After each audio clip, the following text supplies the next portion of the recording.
Hola!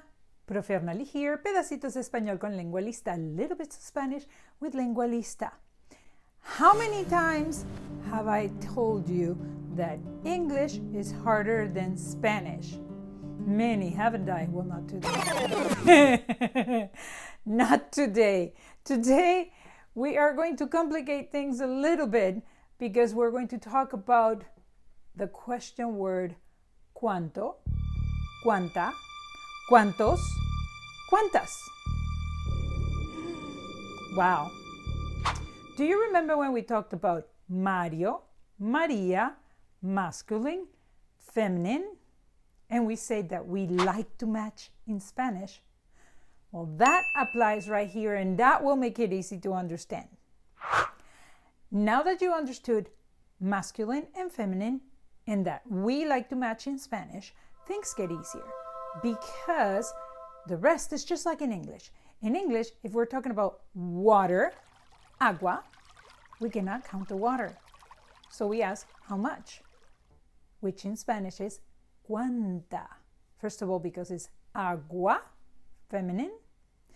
Cuánta, because it's uncountable. We cannot count it. Now, if we're talking about the air, el aire, aire is masculine, even though it doesn't end in O, but it's masculine. So, el aire, we say cuánto. So, masculine, aire, cuánto aire, how much air. Feminine, agua, cuánta agua, how much water. Now, if we put that water and that air inside containers like un vaso de agua, a glass of water, or una botella de aire, a bottle of air, then we can count it. ¿Cuántos vasos de agua? How many glasses of water? ¿Cuántas botellas de aire? How many bottles of air? Now, did you by any chance notice that the genders kind of switch? It's because we're not talking about the water or the air anymore. We're talking about now a glass and a bottle, which a glass is un vaso, Mario, una botella, Maria. See, it's not so hard, is it? So let's recap. In Spanish, just like in English, we separate. When we're going to ask about quantity, we separate in countable and uncountable nouns. Noun is a person, place, or things. I didn't mean to talk about grammar, you know.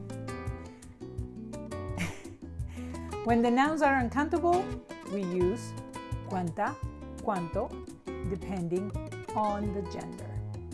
When the nouns are countable, we use cuántos, cuántas, depending on the gender, because we like to match in Spanish. Remember? We like to match. So if we have agua, feminine, uncountable, cuánta agua. If we have aire, masculine, uncountable, cuánto aire. If we have vasos de agua, glasses of water, el vaso is masculine, so cuántos vasos de agua. Or if we have botellas de aire, air bottles, feminine, botella, as in Maria, cuántas botellas de aire. And if you're serious about your Spanish, go to lengualista.com. There's a community of Spanish learning people that want to share resources, that want to share questions, answers. It's fun to learn together online at lengualista.com. You'll find me, you'll find my courses, you'll find the videos, you'll find the songs, everything that you need to make your Spanish learning journey a fun one. So, hopefully we'll see you there. Nos vemos!